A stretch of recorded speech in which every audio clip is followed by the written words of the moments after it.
Bien, buenas tardes.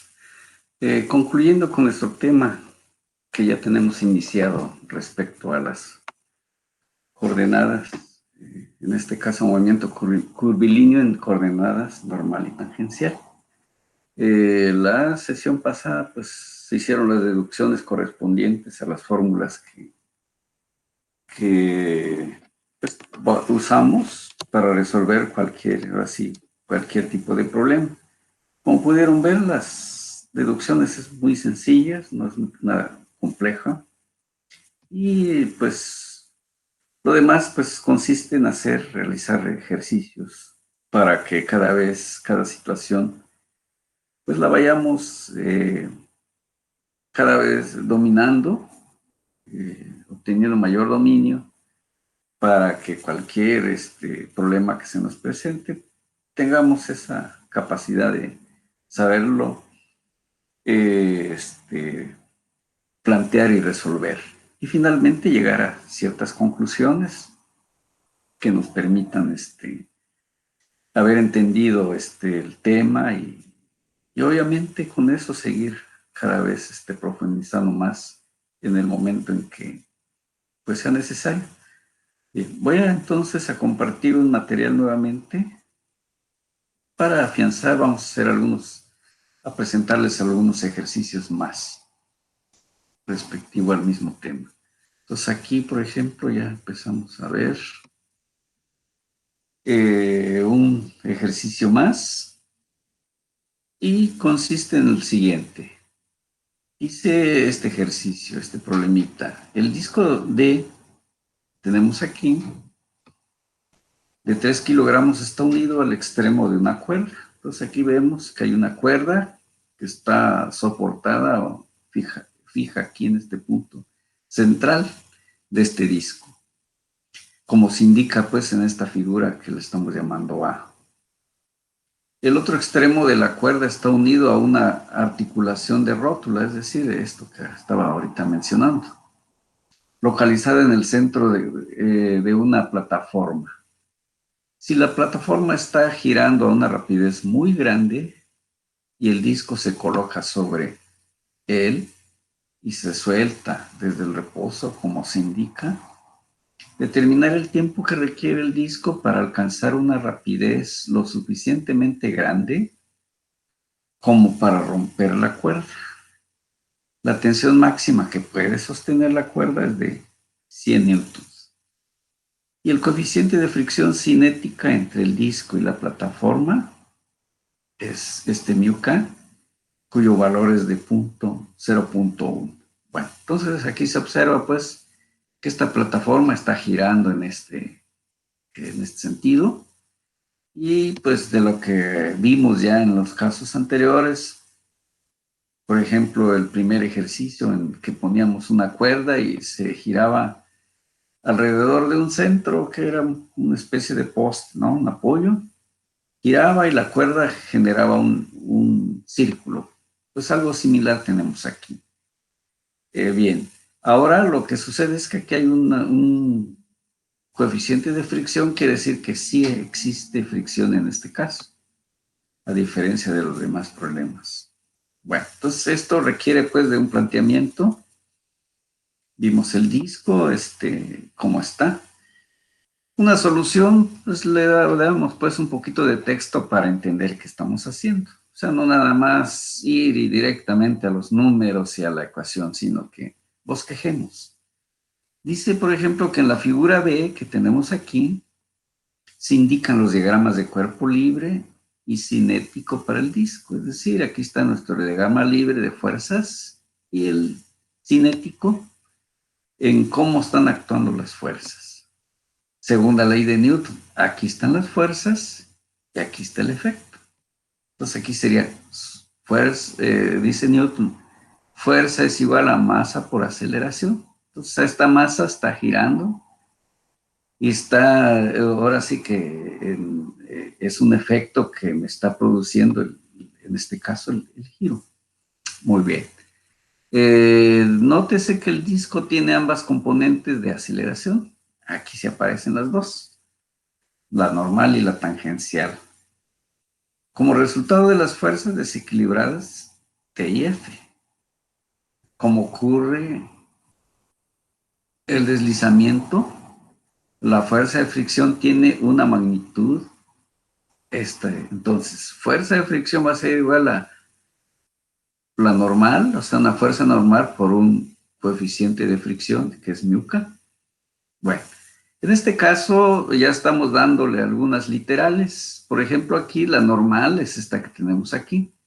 Es la que hace que el disco no baje ni suba. El peso que siempre se manifiesta hacia abajo. Aquí a la hora de empezar a girar, empieza a aparecer una fuerza, en este caso una de tipo normal y otra de tipo tangencial. Observen aquí, está la normal, aquí está la tangencial, perpendiculares entre sí. Esto es lo que vimos cuando se hizo la deducción de este tipo de cómo aparecen estas fuerzas sobre un cuerpo que está entrando en movimiento curvilíneo. Bueno, entonces aquí ya estás la fuerza de fricción que es igual a μk por esa nd, o sea, la normal al plano. Como ya tenemos el valor de μk, pues ya de una vez sustituimos y lo dejamos en función de nd. Y también una dirección que se opone al movimiento relativo entre las superficies de contacto, como vemos aquí en la figura B. El peso del disco pues es 3 por 9.81, cuyo valor nos da 29.43, ya indicado en este diagrama. Muy bien. Bien, observamos aquí pues que aquí está aceleración tangencial y aceleración normal, los dos. Cuando ya hay fuerza en este sentido, pues tiene que haber masa por aceleración. Cuando hay fuerza en este sentido, tiene que haber masa por aceleración en esa dirección. O sea, estamos aplicando la segunda ley de Newton en las dos direcciones. ¿Ok? Bien, una vez que ya hemos hecho entonces el planteamiento, en primer lugar es los dos diagramas, el de cuerpo libre y el cinético, que es lo que nos permite crear las fórmulas. ¿Por qué? Porque aquí conviene, pues, primero cómo estamos suponiendo o planteando el cómo actúan las fuerzas y cuál sería su efecto de esas fuerzas. Bien, como aquí estamos la vertical, pues para nosotros va a ser Z, aquí la tangencial, aquí la normal.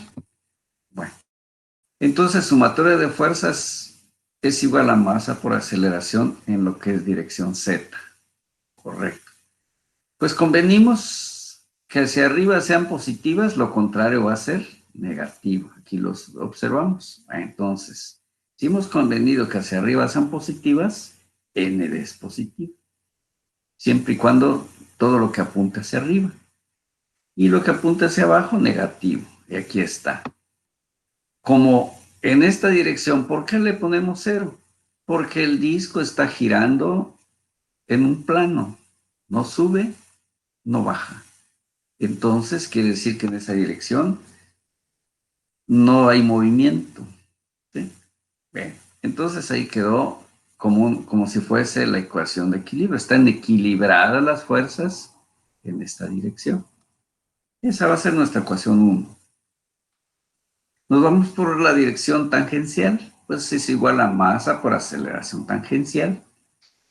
Y entonces aquí ya tenemos que aquí hay una fuerza de fricción, ¿sí? Que está actuando, es esta la fuerza de fricción, que está actuando en este caso sobre la tangente. ¿Y qué valor tiene? 0.1 de nd, ¿correcto? ¿Cuál otra fuerza hay en esta dirección? Ninguna, quedó sola. Eso va a ser igualado ¿a quién? A este vector. Esta es fuerza y esta es masa por aceleración. Bien, entonces aquí tenemos que también en este sentido está acelerado y coinciden de sentido. Es decir, en este caso, bueno, claro que esto lo propusimos así, vamos a ver que efectivamente resulte tal como lo tenemos, ¿verdad? Bueno, Pero aquí está automáticamente, si esta es fuerza por aceleración, perdón, fuerza, y esta es masa por aceleración, según la ley de Newton, entonces fuerza o suma de fuerzas igual a masa por aceleración. Bueno, esto será nuestra ecuación 2. Nos vamos en la otra dirección, la normal. Suma de fuerzas normales va a ser igual a masa por aceleración normal. ¿Qué fuerzas hay? Observamos que aquí tenemos una fuerza T. ¿Sí? Y eso va a ser igual a masa por aceleración, que es este vector que tengo aquí. Esto es igual a 3 velocidad al cuadrado. En este caso, porque el disco tiene una longitud, o sea, el radio, tiene 1 metro de radio, el disco. ¿Sí? Entonces, ese es lo que estamos indicando aquí. ¿Sí? Aquí vamos a ver si tenemos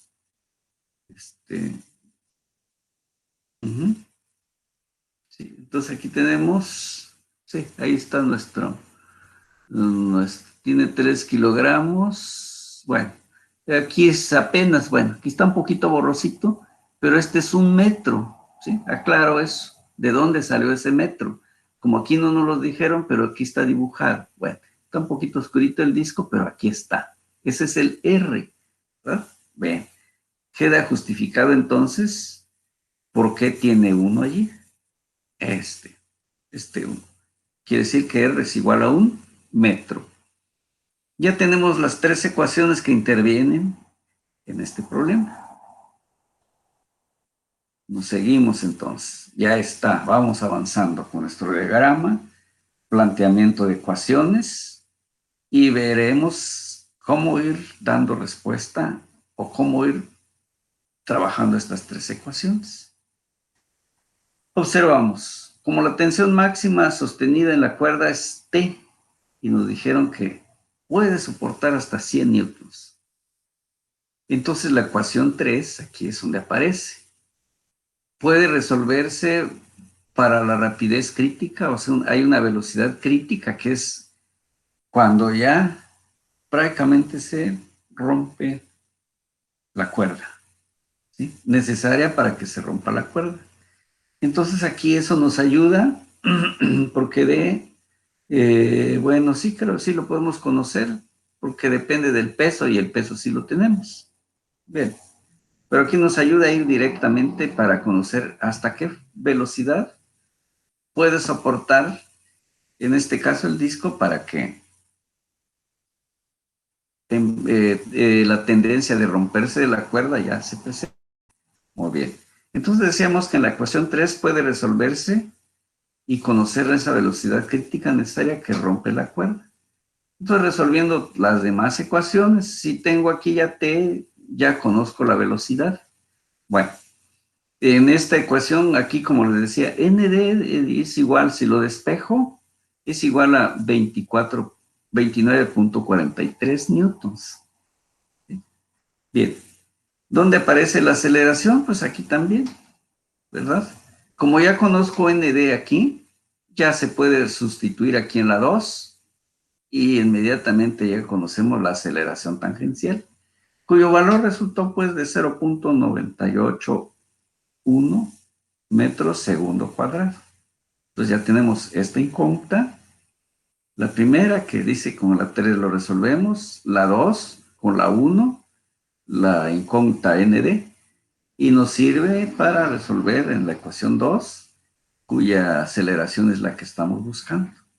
Entonces aquí tenemos que esto me permite, aquí es que pudimos calcular esa velocidad crítica. ¿De dónde? De la ecuación 3. Como pueden ver, trabajar así de una manera ordenada, siempre y cuando también hagamos un planteamiento. Este es el planteamiento del problema. Si este planteamiento es correcto, basado, obviamente, si tengo conocimiento pleno ya, pues lo propongo y sin duda nos va a dar tal como lo estamos. Cuando hay cierta, digamos, duda, ¿cómo será que va a actuar?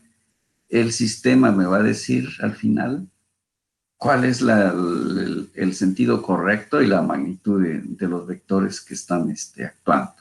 En este caso fue muy sencillo, todo salió como se planteó y se resolvió de una manera muy sencilla, pero podemos, y repito nuevamente, el orden que tomemos contribuye mucho para poder llegar a resultados inmediatos y correctos.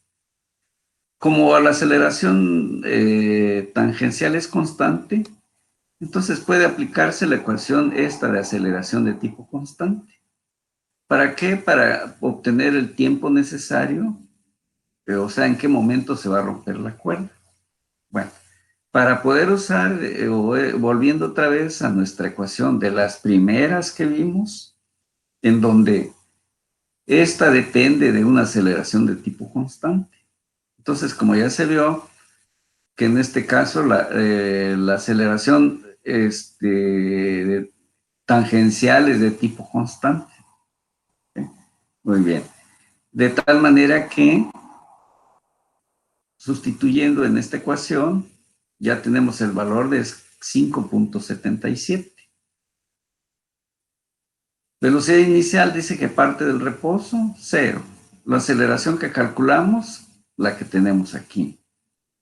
Y allí nada más la incógnita que tenemos es tiempo. Y aquí ya podemos con estos numeritos, inmediatamente encontramos que el tiempo es 5.89 segundos. En ese tiempo se va a reventar la cuerda y llevará el disco una velocidad de 5.77 metros por segundo. Si hubiera la manera de registrar qué aceleración lleva, encontraríamos que lleva 0.981 metro por segundo al cuadrado. Y esto pues es un valor constante que no varía con el tiempo ni con si gira más o gira menos. ¿Por qué? Porque el peso no cambia con la velocidad y la reacción obviamente del disco de la plataforma sobre el disco pues se mantiene constante. Entonces, fue una manera muy ordenada y obviamente, con los planteamientos necesarios para comprender perfectamente qué es lo que hicimos, por qué lo hicimos, ¿verdad? Y no nada más nos fuimos al relleno de fórmulas que, bueno, nos llevan a un resultado, pero no podemos tener la precisión si lo que hicimos fue correcto. Bien. Otro ejercicio. A un bloque que tiene una masa de 2 kilogramos se le da una velocidad inicial de 1 metro por cada segundo, indicado aquí. Cuando está en la parte superior de un cilindro liso indicado en la figura A esta que acabo de señalar. Si el bloque se mueve a lo largo de una trayectoria de 0.5 metros de radio, aquí aparece, aquí está el radio, aquí lo podemos observar, esto es lo que tiene. Determinar, en este caso, un ángulo teta que sea teta máximo, al cual empieza a dejar la superficie del cilindro. Okay. Entonces nos dan una condición inicial, ya, es decir, ya lleva velocidad de 1 metro por segundo. Conforme vaya descendiendo aquí, este disco va tomando más velocidad, hasta que va a llegar a un punto en que se empieza a despegar. Ya no sigue sobre la misma superficie, se tendrá que despegar. Bien, entonces ya tenemos ahí la información, la masa, la velocidad con la que inicia, y nos piden en qué ángulo teta se va a empezar a despegar. Nuevamente, tenemos que plantear el problema y veamos. En primer lugar, tenemos que indicar un diagrama como el que tenemos aquí en el figura B. Dice, por ejemplo, que en la figura B se indican los diagramas igual de cuerpo libre cinético para el bloque. Cuando está localizado en la posición general teta, ¿sí? Aquí pues es cualquier ángulo. Eso es lo que me está indicando esta nota. el bloque debe tener una aceleración de tipo tangencial. ¿Por qué? Porque aquí empieza con una velocidad y conforme va creciendo, va desplazándose, su velocidad va creciendo. Entonces, cuando la velocidad crece, significa que hay un efecto que lo está produciendo, que es la aceleración. Y como vemos que aquí la velocidad va actuando de manera tangencial, así como lo vemos aquí en este puntito, es así. Cuando ya va por acá, ya tendrá un ángulo y así va cambiando el ángulo en función, o sea, este ángulo que aquí es 0, cuando va por acá ya sea teta 1, teta 2, etcétera, y cualquier teta aquí. Bien. Entonces, para que el bloque no se vaya en esta dirección, quiere decir que la superficie, ¿qué es lo que está haciendo? Provocando un efecto, una fuerza, la que conocemos como la normal al plano. En el disco que acabamos de resolver, este vector estaba totalmente vertical hacia arriba. Bien, ahora está con cierta inclinación porque la normal, de acuerdo a esta configuración, va siendo siempre perpendicular a la trayectoria. Y por eso vemos que aquí hay un ángulo teta, que sería el mismo que tenemos aquí. Entonces, aquí está actuando esa fuerza normal. Evita que el disco, o en este caso el bloque, se vaya hacia esta dirección. Ok, muy bien. Luego el peso ese sí, siempre, aunque vaya moviéndose así, pero siempre estará vertical hacia abajo. Como nos dijeron que aquí es 2 kilogramos por 9.81 nos da 19.62 al hacer ese ya es el peso. Bien, aquí los ejes se giran. Aquí estará la normal en este eje y perpendicular a esa está la tangencial. ¿Sí? Entonces aquí está la normal, aquí está la tangente. Y conforme van girando, se va moviendo el bloque, esas van cambiando de dirección. Bien, entonces ya quedó aquí y este es el diagrama que necesitábamos. Ahora resulta que si hay una fuerza en este sentido que opone a que el bloque se hunda o se moviera en este sentido, entonces significa que hay una aceleración en este caso de tipo normal. Y si la velocidad está creciendo, significa que hay una aceleración de tipo tangencial.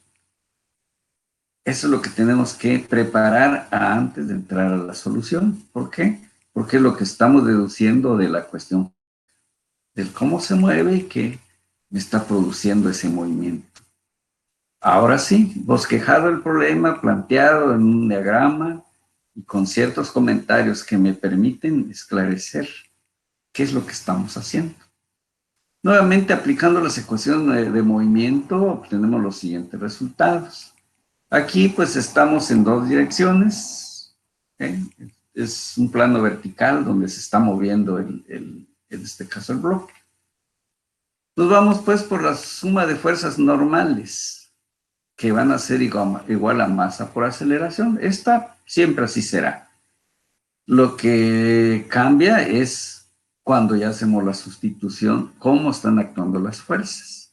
Bueno, si por ejemplo aquí el sentido hacia el centro de la superficie del cilindro fueran negativas, fueran positivas en este sentido, lo contrario va a ser negativo. ¿Sí? Entonces, por eso aquí estamos diciendo que NB va a ser negativo. Más, aquí sí, tiene una componente, esta 19.62 es de manera vertical, pero como me interesa proyectarlo sobre el eje normal, será entonces, aquí hay una perpendicularidad, aquí es un ángulo de 90, quiere decir que este es el ángulo, y este será entonces cateto adyacente, y por eso estamos usando coseno del ángulo teta, es decir, el 19.62 le estamos proyectando una componente a lo largo de este eje, ¿verdad? Y como va en este sentido, hacia abajo, es el que quedamos que ese es positivo. Muy bien. Luego nos fijamos en masa por aceleración. Bueno, masa por aceleración, pues aquí nos dijeron que la masa es 2 kilogramos. Aquí lo tenemos. Y está sufriendo una aceleración de tipo normal. Es lo que tenemos aquí. Bien, pero aquí lo que hicimos es ya de una vez sustituir a quién, a la aceleración normal. Si recordamos en la deducción de las fórmulas, quedamos en que la aceleración normal es igual a la velocidad al cuadrado sobre el radio de curvatura. En este caso nos dijeron el dato de que el radio de ese cilindro es 0.5. ¿Sí? Entonces aquí sería velocidad al cuadrado sobre ese radio de curvatura. Podemos revisar. Vamos a ver un poquito. Aquí está ese radio. Bien, sí, aquí lo dice también, que tiene 0.5 de radio. Entonces lo que hicimos en esta primera ecuación, 1. ¿Sí? Nos vamos por la dirección tangencial. Entonces aquí observamos que tenemos que la fuerza, la sumatoria de todas las fuerzas que hayan de manera tangencial van a ser igual a masa por aceleración tangencial. Y nuevamente aquí observamos que 19.62 esta, ¿sí? Pero ahora sería una componente paralela a la tangente de este vector. ¿Cuál sería? Un vector que esté en esta dirección. En este caso, el ángulo, para este sería, respecto a este ángulo, sería entonces aquí, cateto opuesto. Esto es nuestra hipotenusa. Entonces, esto es igual a 19.62 proyectado sobre el eje tangencial, sobre este vector, lo estoy proyectando paralelo a t. Y por eso usamos seno de teta. Bien, eso es igual a masa por aceleración. La masa quedamos en que es igual a 2 kilogramos y aceleración a de t. Bueno, entonces ahí ya tenemos las dos ecuaciones que salen de este diagrama, y este diagrama obviamente sale del problema original, de tal como nos los plantearon. Y esto es ya darle solución. Revisemos, dice, estas dos ecuaciones contienen 4 incógnitas. La normal, la velocidad, la aceleración tangencial y el ángulo, que no lo conocemos. En el instante en que teta es igual a teta máxima, el bloque deja la superficie del cilindro, de modo que, ¿qué tenemos que hacer? Bueno, si hacemos esta deducción, pudiéramos suponer que no tiene solución el problema. Pero como está diciendo el problema, que el disco, o en este caso el bloque, va a empezar a separarse de la superficie del cilindro. Cuando sucede eso, esta NB que tiene aquí, cada vez va siendo más y más y más pequeño, ¿sí? Hasta que llega a ser 0. Cuando llega a ser 0, es porque ya se está despegando, ya se despegó de esta superficie. ¿Sí? Esto será muy importante para que podamos continuar con la solución del problema. Si no lo pensamos de esa manera, pudiera suponerse que no hay una solución. Sin embargo, fue tan sencillo con una situación física, que si midiéramos en ese ángulo, cuando ya empieza a despejar, esa fuerza normal se convierte en 0. Es lo que mediríamos si estuviéramos en un laboratorio. Puede obtenerse una tercera ecuación para la solución notando que la magnitud de la aceleración tangencial AT puede relacionarse con la rapidez del bloque B y con el ángulo teta. De acuerdo a la ecuación aceleración tangencial de S es igual a B de B. Esta formulita, acuérdense que es una de las que vimos al principio cuando estábamos hablando de aceleración tangencial.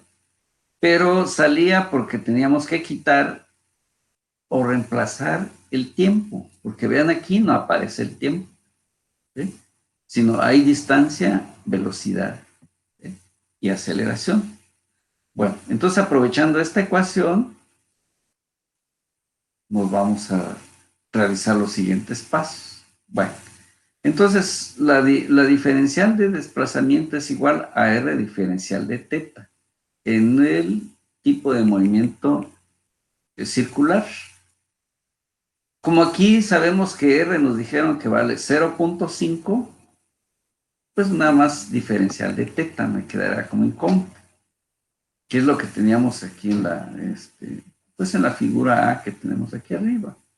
Lo podemos volver a revisar. Entonces aquí tenemos pues un ángulo, aquí está una diferencial de teta, ¿verdad? Y aquí está diferencial de S, es este tramito que tenemos aquí. ds es igual a punto, si no tuviéramos datos diríamos que es igual a R diferencial de teta. Esta distancia, que es muy pequeñita, que sería diferencial en este caso, de tan pequeño el ángulo, que esta es una diferencial de desplazamiento. Bueno, entonces aquí está en esta figura lo que acabamos de apuntar en esta tercera ecuación. Entonces ya vimos de dónde salió, aquí está. De tal manera que, ¿qué es lo que me interesa? Pues aquí lo que nosotros necesitamos es la aceleración tangencial, ¿sí?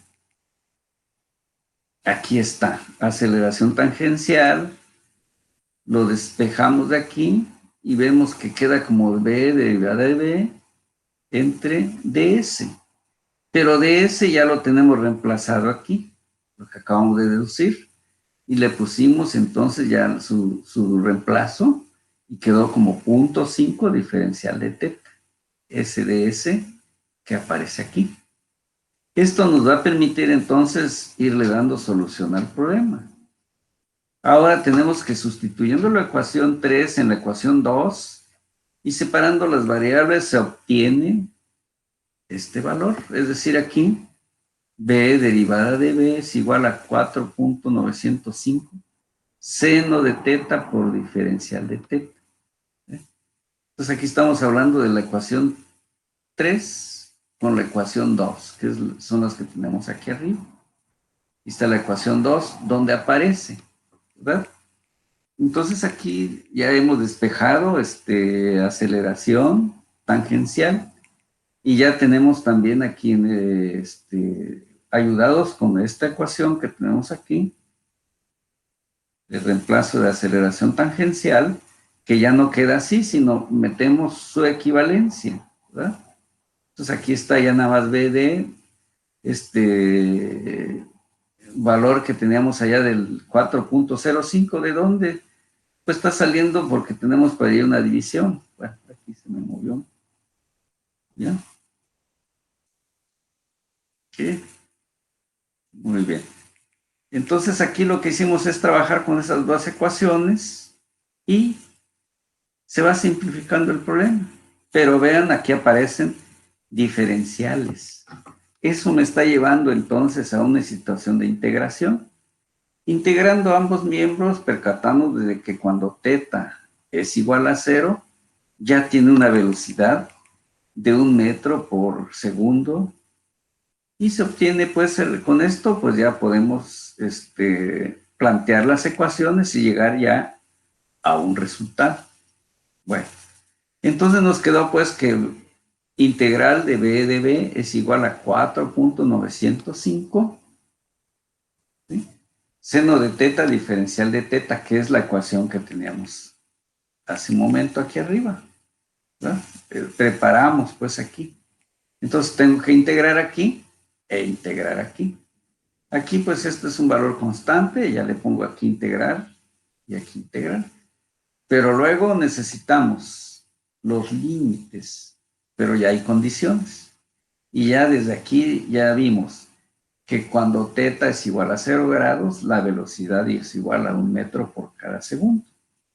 De allí salen entonces que cuando θ es igual a 0 grados, la velocidad ya tiene 1 metro por segundo. Cuando ya tengamos el θ máximo, el bloque va a tener una velocidad también mayor a la de 1 metro por segundo. Entonces de ahí salieron estos límites. Como pueden ver, es nada más ver las condiciones del problema. ¿Qué nos resta? Integrar. Como aquí tengo una b y la regla de integración dice que es igual al b a la n. Sería entonces b a la n más 1 en este caso. Si tengo a la 1 más 1 sería b cuadrada y sobre 2. Que se va a valorar desde 1 hasta cualquier velocidad. La integración de seno de θ, pues es menos coseno de θ, y ahí apareció ese signo negativo. Bien. Entre sus límites, que desde 0 hasta el θ máximo que estamos buscando. Al hacer aquí esta integral, esta sustitución, pues esto se va, este 2, ¿qué hace? Multiplica a este 4.905, ¿sí? Luego, el otro, pues sería b cuadrada, o sea, b lo sustituyo por la misma b. De tal manera que aquí ya tenemos 9.81, ¿sí? Que es, ahora sí, la integración, en este caso, reemplazamos aquí, tenemos el coseno de θ, pues lo estamos aquí integrando por los dos límites, 1 y menos coseno de θ. Entonces es la condición que tenemos aquí también. La unidad que teníamos aquí, pues ya se pasó. Aquí era b cuadrada menos b cuadrada, en este caso era 1 al cuadrado, ¿no? Que era negativo, pasa en este caso como positivo. De tal manera que entonces aquí ya tenemos nuestra solución y ya nada más reemplazamos la solución de esta integral. Entonces, sustituyendo en la ecuación 1, que es la que teníamos originalmente para poder resolver este problema. ¿Sí? Entonces, regresemos, veamos en la ecuación 1, que nos dice, la ecuación 1 está por acá, aquí está, la normal, 19.62, coseno de θ es igual a 2 velocidad al cuadrado sobre punto 5, pues sería en donde aparece la velocidad, en este caso, es lo que estamos buscando. Ahí aparece. Entonces, en la ecuación 1 estamos trabajando. Bien, entonces aquí nos quedó que es 19.62 coseno de, en este caso, pues ya le llamamos coseno de θ máximo. Y esto es igual a todo lo que teníamos allí, un medio de la masa sobre el ρ. Y esto es el equivalente de la velocidad, o sea, aquí lo que tenemos aquí. ¿Sí? Entonces, en lugar, aquí sería 2 sobre, en este caso, la masa por la velocidad sobre ρ. Entonces, aquí ya tenemos la velocidad reemplazada. Aquí está en función de ¿quién? Del ángulo. Si el ángulo se modifica, la velocidad se modifica. Pero precisamente eso es lo que ya necesitamos identificar, o sea, simplificar. En este lado tengo θ. ¿Qué es lo que necesitamos? Que también en este ya fuera reemplazado este θ. De tal manera que eso nos permitió quitar una incógnita. De tal manera que entonces aquí coseno de θ máximo, que es lo que tengo aquí, haciendo operaciones entre estos dos valores, entonces ya tenemos que esto es igual a estas cantidades, ¿sí? De tal manera que esto nos va a dar precisamente un ángulo de 42.7 metros, ¿sí? Es decir, vamos a dividir esta cantidad que salió de aquí, es decir, 19.62 por 0.5 entre 2, y, en fin, todo lo que Y fuimos simplificando, obviamente, aquí coseno de teta y coseno de teta, lo estamos aquí relacionando. Bueno, es cuestión ya de hacer unos pasos algebraicos y llegamos precisamente a este resultado. Entonces aquí ya es álgebra, ya no es el problema, prácticamente era llegar hasta aquí. Luego, haber planteado las ecuaciones que me resuelven el problema, que son estas. ¿Sí? ¿Qué era nuestro problema aquí? Que estamos hablando de velocidad y de un ángulo. No se podía. El trabajo fue realmente reemplazar la velocidad en función del ángulo teta. Y eso es lo que obtuvimos aquí. Eso nos permitió llegar entonces a la solución final. Quiere decir entonces que cuando el ángulo sea de 42.7, la partícula, en este caso el bloque, va a empezar a despegarse de la superficie que tenemos indicada aquí, que es una parte de un cilindro, ¿verdad? Digamos que este es un cuarto de círculo. Entonces, en el instante que aquí va teta 0, 20, hasta el número que encontramos ahorita, el cilindro se va a seguir así. Y ya deja de estar siendo sostenido por el cilindro. Bueno, sin duda me dirán, bueno, ¿eso para qué me sirve? Para la ingeniería, este es uno de los problemas que más tenemos que resolver. Por ejemplo, aquí, tiene una forma de una estructura que en hidráulica se le llama un perfil de cimacio. Es decir, por ejemplo, muchas veces aquí ponemos agua que vaya moviéndose, lo llevamos a una zona donde le damos una salida libre, pero que sea de una manera regulada, y se diseñan esas estructuras.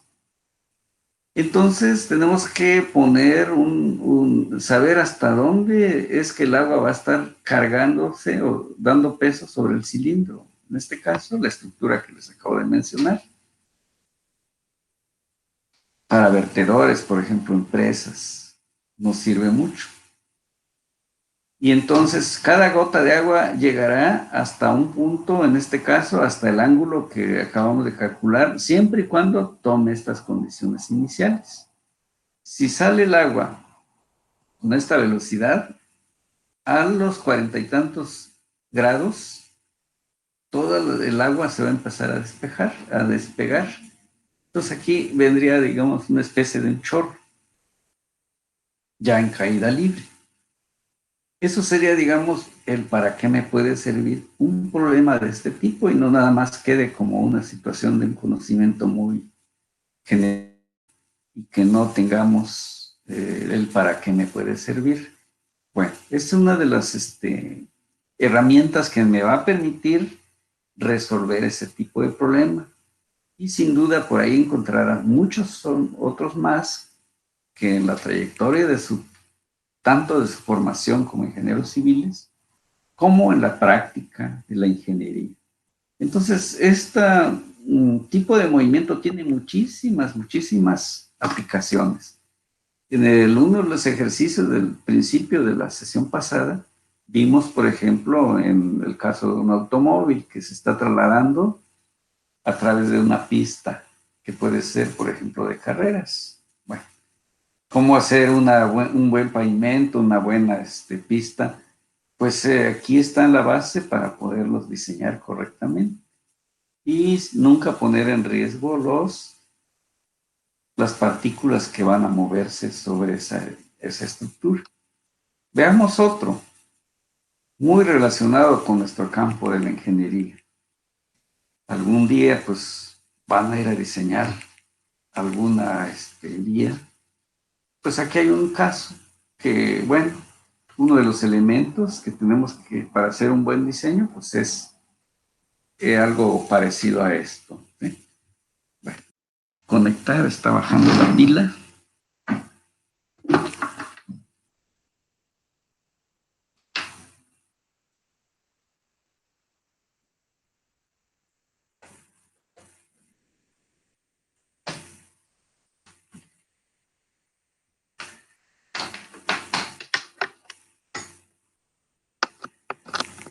Bueno, ya con esto no tenemos problema de energía.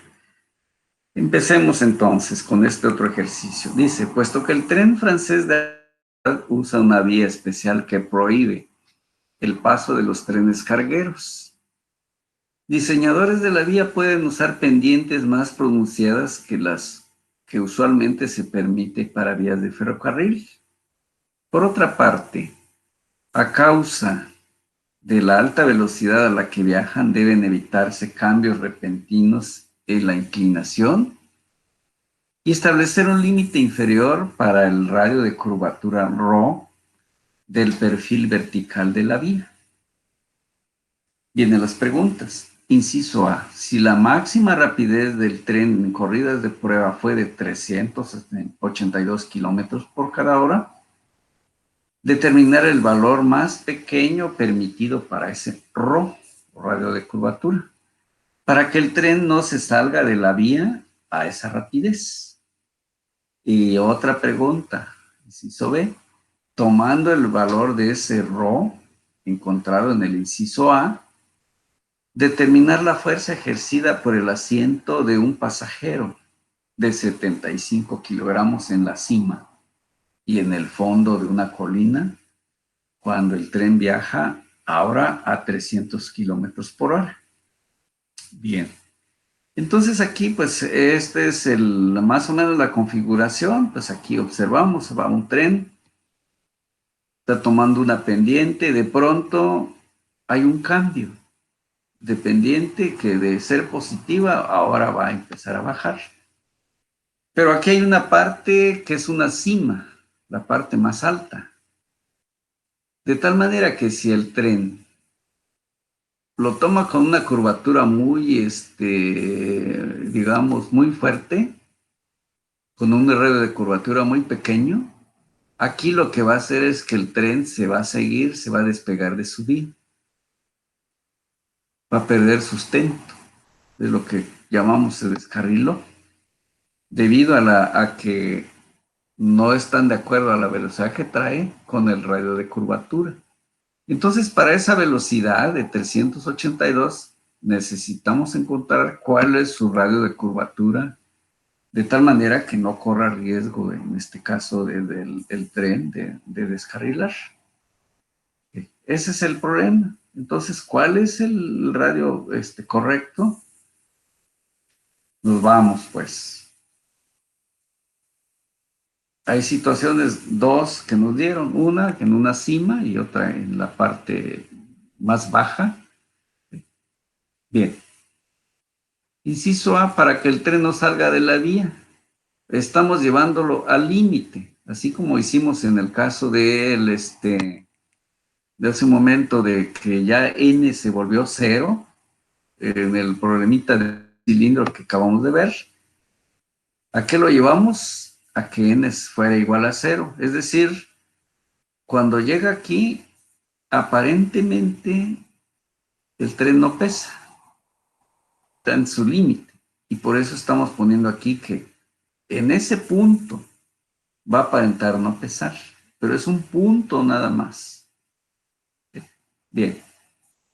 Entonces aquí, peso del tren, efecto de la vía, ¿sí? El que está soportando el peso del tren.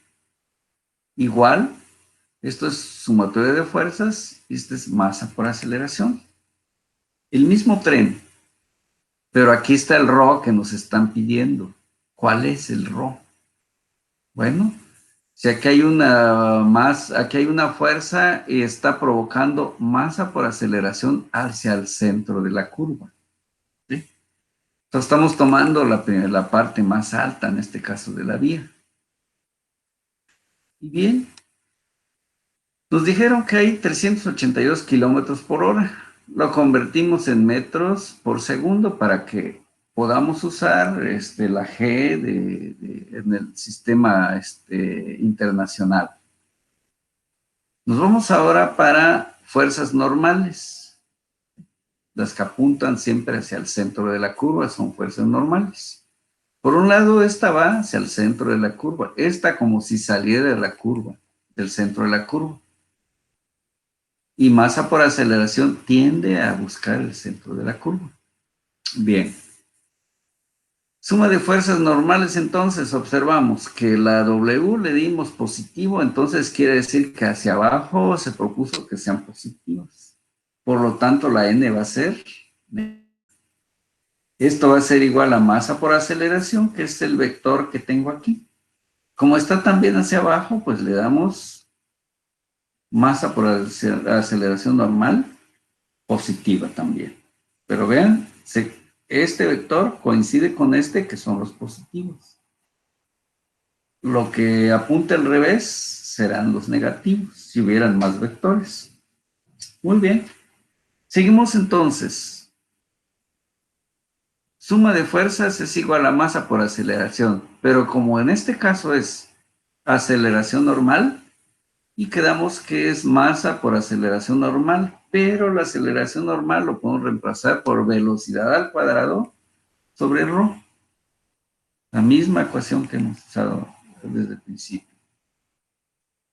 Se dijo que entonces, para que llegue en el límite, es decir, hasta qué ρ puede soportar sin descarrilar, es cuando n tiende, o sea, tiende a ser cero.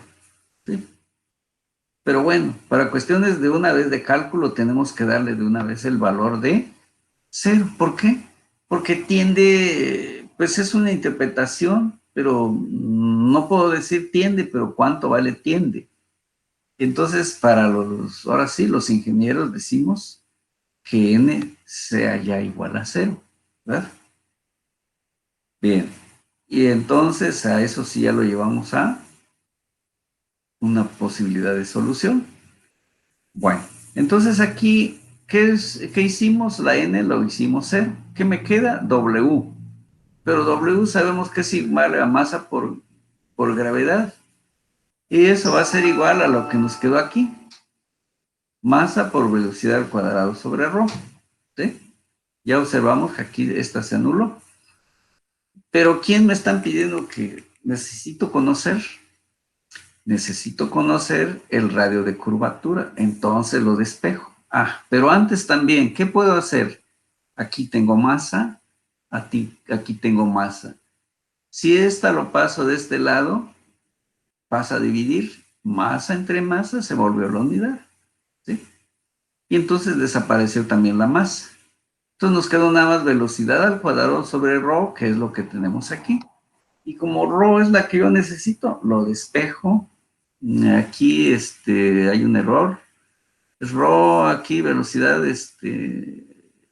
había quedado, bueno, este sería sobre g. Aquí vamos a ver, creo que, sí, puedo, de una sería sobre g. Ahí está. Así que era un error de captura. Bien, la velocidad aquí lo transformamos a metros por segundo. Aquí está. Llevar al cuadrado. Esta es digamos, la g que teníamos aquí. Y de tal manera que esto es 1147.76 metros. Es el valor más grande que puede tener ρ para que el tren no se descarrile. Si lo hago con menos longitud de ese ρ, menos grado de curvatura, el tren va a salirse de la vía. Hemos contestado la pregunta A, la que nos dieron aquí. Por acá está, dice... si la máxima rapidez de prueba del tren era 382 kilómetros, el valor más pequeño permitido ρ. ¿Sí? Este es el más pequeño, el que acabamos de calcular. No puede ser menos. Hasta allí va el primer inciso. Luego nos dicen, ¿y cuánto pesa un pasajero que va dentro de ese tren? Un pasajero cuya masa es 75 kilogramos. Entonces, ¿qué efecto está propiciando al asiento? Bueno, entonces, hacemos nuestro diagramita. El peso de esta persona se va a manifestar vertical hacia abajo. El asiento, ¿qué es lo que está haciendo? Evitar que la persona se quede pues sentada al piso, ¿no? Entonces el asiento está levantando el peso de la persona. ¿Sí? Bien. Entonces así está actuando en la parte, digamos, la cima de la trayectoria. Luego aquí observamos pues de que hay una normal que busca el centro de la curva, que es masa por aceleración, pero reemplazamos la aceleración por v cuadrada sobre ρ. Es decir, masa por aceleración es lo que tenemos aquí. Bien. La velocidad, ahora nos dijeron, bájale un poco la velocidad, que no sea 380 y tantos kilómetros por hora, a 300 para que haya cierta seguridad. Lo transformamos a cuánto equivale en metros por segundo. Entonces se le bajó un poco, aquí serían 300,000 metros, como es una hora, entre 3,600, y nos dio un valor de 83,33 metros por segundo. Se le bajó pues un poco la velocidad. Volvemos otra vez a trabajar las fuerzas normales. Entonces, sumatoria de fuerzas normales igual a masa por aceleración normal, sustituida la aceleración por v cuadrada sobre ρ. Observamos el diagrama de fuerzas y tenemos que hacia abajo W, hacia arriba N. Bueno, se combinó que lo que apunte hacia abajo, positivo, lo que apunte hacia arriba, negativo. Entonces aquí tenemos, aquí está, este y este son positivos. Por eso tiene signo positivo este y este. ¿Okay? Muy bien. Haciendo de esa manera las apreciaciones no vamos a cometer errores. Sentidos es muy importante. Me está diciendo signo. ¿Quién me interesa? La N. Entonces aquí la N lo despejamos y resulta que si lo paso a la derecha pasa positiva. Esta pasará negativa. Así, esta mv cuadrada sobre ρ. Aquí lo tenemos. N, ¿por qué estamos despejando N? Porque me están diciendo cuánto es el peso aparente de una persona a la hora que va en la parte más alta, en la cima. Es lo que estamos analizando ahorita. Y por eso N, aquí en este caso, no es igual a 0. ¿Sí? Porque se le bajó la velocidad al tren, que en lugar de 382 se bajó a 300 kilómetros por hora. Bien, entonces las personas van a tener un peso. Si no, les sucedería como el tren cuando llevaba 382 kilómetros por hora. Bueno, eso hace que sí se maneje este peso. Reemplazamos la N. Aquí está. Aquí lo que tengo es lo mismo. Pero aquí puedo sacar, sabemos que W es igual a mg. Pues lo sacamos como factor la masa. M igual a ¿quién? A W. Y m v cuadrado sobre ρ, entonces aquí tenemos lo mismo.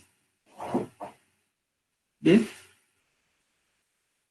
N es igual entonces, ya reemplazando datos. ¿Cuánto nos dijeron de masa? 75 kilogramos. ¿Cuánto vale G? 9,81 porque estamos en el sistema internacional. ¿Cuál fue la velocidad que lleva el tren? 83,3, que debe ser elevada al cuadrado. ¿Cuál fue el radio que encontramos? 1147,76 metros. Ejecutamos estas operaciones y resulta que N fue o es de 282 newtons. Esta flechita me está diciendo apuntando hacia arriba. Esto es lo que podríamos llamar el peso aparente de la persona en la parte más alta, así. Entonces, si hacen el cálculo, por ejemplo, el peso de una persona en estado estático debería ser 75 por 9,81. es mucho mayor que este de 282 newtons, ¿sí? Es decir, 75. ¿Por qué? Porque vean aquí hay una resta. Y el estado estático sería 75 por 9.81. Entonces, va a ser mucho más que este, pero tiene peso. A pesar de la velocidad que lleva el tren, que son 300 kilómetros por hora, que pues no va tan despacito. Para el caso en que el tren ya pasa por el fondo, es decir, a veces cuando vamos en un auto, de pronto agarramos una bajada así bastante fuerte.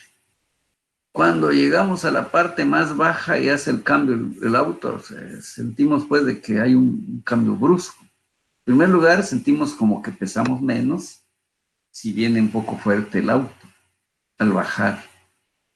Pero cuando hace el cambio en el punto más bajo, entonces hace una especie de impacto los cuerpos y aparentan pesar más. Vamos a ver qué nos dice el cálculo, de cuánto estamos hablando.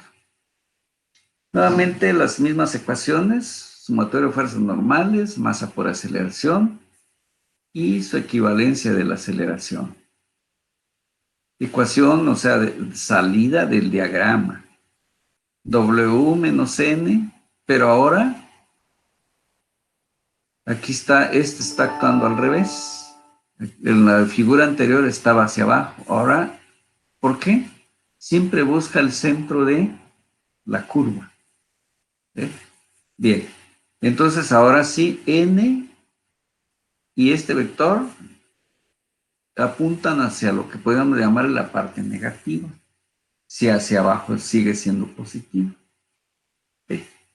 Bien, nos interesa N. Entonces aquí, ¿qué sucedió? Que estos términos, este se va para acá, positivo. Este se va al revés, positivo. Y aquí se suma. N entonces va a ser el peso más masa velocidad al cuadrado sobre ρ. Volvemos a hacer aquí mg es peso. Pero lo sacamos como factor común y ya nos queda nada más que esta g más la velocidad al cuadrado sobre ρ. Volvemos a tener aquí el 75 fuera de ese corchete.